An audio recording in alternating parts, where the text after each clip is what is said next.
Welcome back to the biggest drama series on the internet that not even Netflix could top. Today we have Tectone talking about how Twitch has planned to permaban him, his latest appeal for his ban has been rejected, and talks about how Twitch are forcing him to never stream again. Legal Mindset breaks down the entire lawsuit on stream and explains how absolutely screwed Hasan's orbiters are. He also reacts to Caseytron and Hasan, and there's plenty of streamer reactions. I took the best points from the 1 hour live stream and put it in this video for you guys to enjoy. First up though, Tectone talks about how his appeal got rejected after getting banned. I said, okay, well, if you don't want to be called a whore, then don't have an OnlyFans. And now I've been banned for a week, and for the first time ever, my appeal was rejected. So his ban appeal got rejected, which doesn't make sense because if you actually look at the ban appeal itself, it said that the ban itself was due to a lot of sexual content and is obviously due to him calling her a whore. But that is nowhere near on the same level of what she said. Maybe I'm wrong, but isn't calling someone the R word coming underneath the same category as that? Like, what's going on here? Is Dan Clancy just in the back like gooning to Denim's stream or what? At this point, Twitch is just cooked. This isn't even damaging the streamers anymore. They can just move to a different platform like Kick, but Twitch's credibility is just going down the drain. He then talks about how he was warned that he was going to get permabanned by Twitch. I was warned about 2 to 3 months ago that Twitch was going to permanently ban me.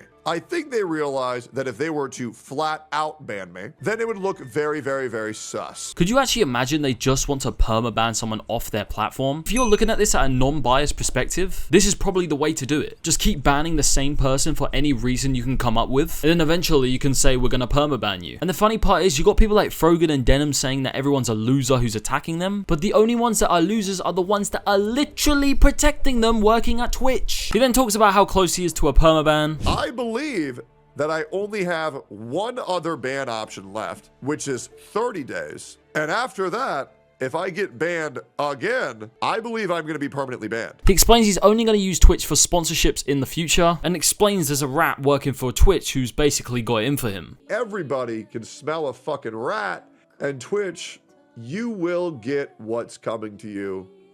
Maybe not soon, but eventually. Could you imagine Tectone actually takes Twitch to court, completely destroying Twitch and Dan Clancy? You heard it here first, guys. Anyway, do you guys remember when Denim said that she's not ripping views of small YouTubers? Well, Ethan has added that into his papers, and this is what Legal Mindset has got to say about it. It's literally self-reporting. So her argument is, I'm just a small creator, so they don't apply to me. To a large channel, your theft, you are a piss ant. Denim's getting called a piss ant by a lawyer is hilarious, bro. And when you put it like that, it just makes it seem so narcissistic. Like, yeah, guys, I'm allowed to steal, but all of you guys are meant to follow the law. Absolute brain rot mindset. You've been called out, now just own it. He then talks about how long Denim's actually reacted to the videos. It was uninterrupted for 88%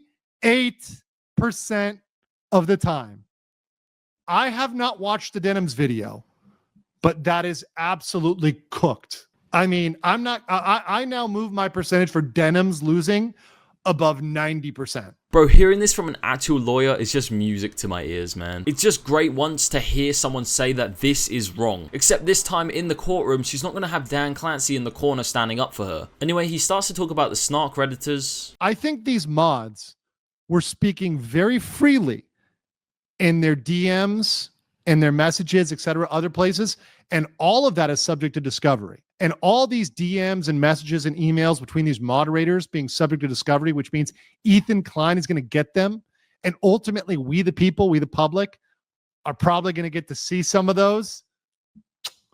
That is going to be gold to see the conversations that they had. No way. No, dude, it's already over for them, bro. The only way I can see this like not happening is that if they're like deleting DMs, like Frogan's already been doing deleting tweets and stuff. That's the only way I really see them getting around it. I mean, I don't know if they can just like dig that stuff back up. Either way, if they find like anything, just like one message that incriminates them, it's completely over, man. After learning more about the situation, he then went on to say this. The best lawyer, listen up, the best lawyer you can find is the lawyer that's good at settlements. You need to find a lawyer that's No. It's like, it's already like a fucking foregone conclusion that you're gonna lose. If you settle with them, maybe you can save your ass and save yourself some embarrassment and get some of these things dropped. Maybe if you guys come out and settle with them, that's the easiest way. Settlement is always easy. Settle with them quick. It will save you so much time, money, and public embarrassment. Honestly, Caseytron, Denims, and Frogan should all sign this guy as their lawyer or something. That's what I would say if they weren't dead broke. Nah, but this seems like the best solution for them. The whole internet knows they're cooked at this point. I can't wait for the day they lose at that trial. I think that might be the one day better than my wedding day. Then Hasan says this about Legal Mindset. Legal YouTubers and free speech people are extra quiet. No, I think there's some legal YouTubers who have covered it, but they're like pro Ethan. Yeah. No, they're just telling you the fucking facts of the case. What are you saying? Oh, dude, I'm sorry. They're compromised, dude. They're pro Ethan. Hasan being served facts and doesn't like it. I mean, tell me what's new in 2025. He's like a baby that's crying when you're trying to feed it. You're trying to give it some vegetables or something, man. So you start using the airplane technique and shit. Anyway, Legal Mindset reacts to Hasan. And you're an insane person. You can be a vexatious litigant. Let's stop there. Oh. So pseudo-intellectuals like Hasan like to use big words that they don't understand. Bro, is it hot in here? Like, god, Legal Mindset's catching some smoke. It's like when you're playing Super Smash Bros. And that random foe appears. It's just an outline of Legal Mindset, dude. Bro's here to join the battle, and I'm here for it. The word vexatious litigant does not just mean someone who files a lot of lawsuits. A vexatious litigant is someone who files lawsuits with no merit. You have to tell me, Hasan Piker, why legally they will win. And we know Hasan won't respond to that because they have no leg to stand on. I think even Hasan knows they're absolutely screwed, but he can't say that because he would look absolutely stupid. We've all seen the GoFundMes and how they're victimizing themselves, and this is what Legal Mindset has to say about it. And Caseytron, as we're all aware, just can't shut up. And one thing that you need to do when you're facing any sort of legal trouble is shut up, shut up, shut up. But she is running her mouth. And that's no different to Denims and Frogan. And by the way, how has Denims nearly raised 40k with 1,000 donations? What kind of parasocial absolute simp do you have to be able to donate thousands of dollars to this? Also, that tweet about being broke from Caseytron that I threw up earlier, that attempt of her getting some empathy was her getting married outside a Subway in Walmart.